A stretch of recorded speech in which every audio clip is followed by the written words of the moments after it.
Hi, friends. And as he said, welcome back to my channel. My name is Lisa. In today's video, I'm going to show you ways to create rope baskets using a no-sew method. I'll also show you some ways to decorate. In a previous video, I decorated these baskets. This one's from Dollar Tree and is useful in your entryway to hold keys. The other rope basket that I decorated is useful to hold magazines, papers, or as you can see in these pictures, very handy on a bathroom sink to hold rolled up towels. Now I'll show you how to make your own rope basket using a no-sew method.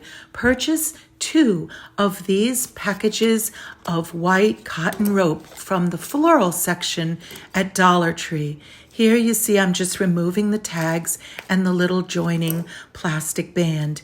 The rope is very soft, so it's useful for small baskets. To begin, start on one end and use a small amount of hot glue and roll the rope inward with your fingers. You're going to make a gradually increasing spiral. I'm pulling back on each section that I apply the glue to in order to stretch the glue and prevent it from seeping down into the other layers. So you see I'm just going forward, pulling back. That'll stretch out the glue and keep it from oozing. Now I'm just increasingly widening that spiral.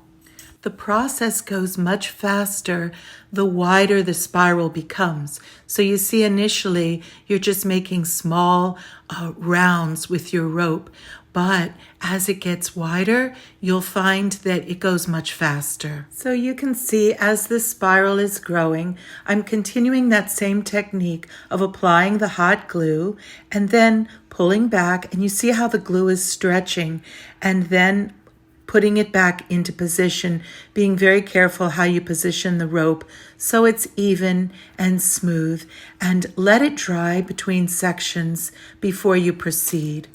This is a very easy process. It just takes a little time and care, but you'll find it goes quickly, and making a small basket is a good way to start. Also, because this cotton is so soft, it's not as rigid or sturdy as some of the heavier jute. So you will find it's very soft and nice to the touch, but it doesn't have a lot of structure. So keeping the basket rather small with this type of product is a good idea. And again, you see as the spiral widens, you can make each strand of hot glue longer, and that hastens that whole process. Now that I've come to the end of that strand, I'm attaching the other strand of the cotton rope using hot glue. You notice at this point, as I finished that first package of rope, that the bottom was beginning to curve upward. But you also want to very intentionally begin to build your side walls. So to do that, you just want to begin on that outer bottom perimeter to put your next row on top, and then just continue the same technique as you build upward with your second package of rope. This basket used 2 packages of the white cotton rope, so it cost a total of $2.50 plus a little bit of hot glue. And you can see it's easy to do, but again, you notice the softness of that roping. So you do have to very intentionally keep the walls straight as you work your way upward.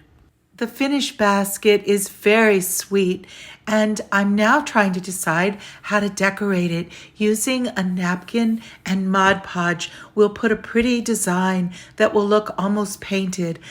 Because the basket is so soft, I'm using this saucepan to give it more structure while I decorate the exterior. And amazingly, this Revere pan fit perfectly down in, but I'm sure you have a bowl or plastic container or anything that you could set down inside just to hold it nice and evenly in place. Now I'm using this teddy bear design napkin to decorate.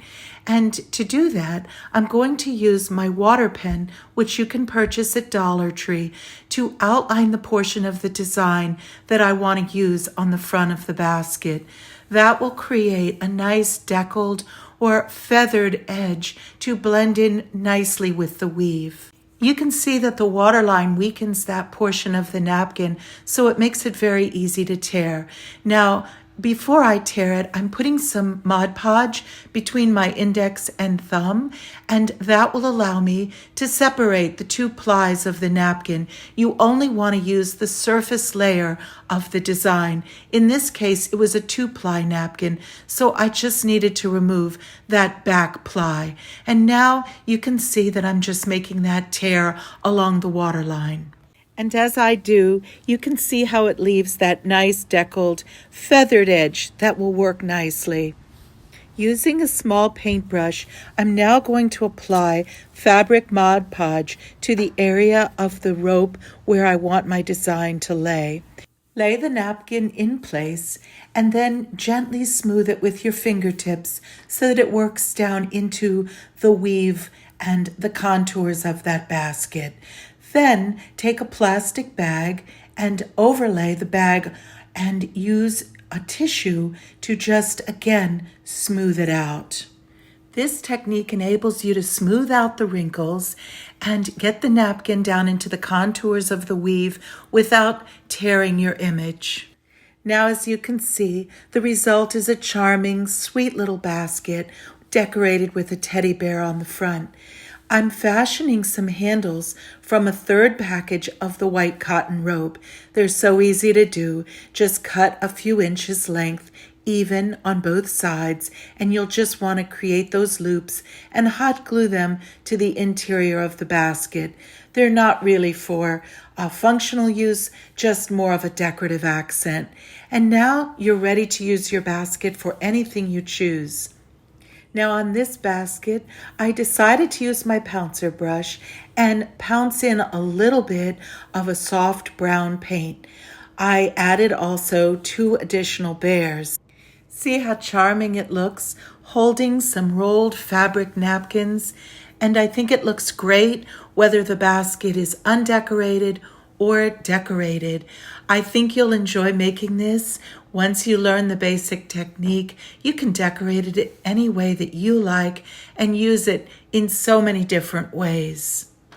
While I was working on this project, the storm passed and a beautiful rainbow appeared. I wanted to share that with you and also invite you to subscribe to my channel if you haven't already. Also, turn on the notification bell so that you get notified when I publish a new video. You won't want to miss the next one, in which I'll demonstrate how to make a larger jute rope basket using a mold. In the meantime, take care and God bless.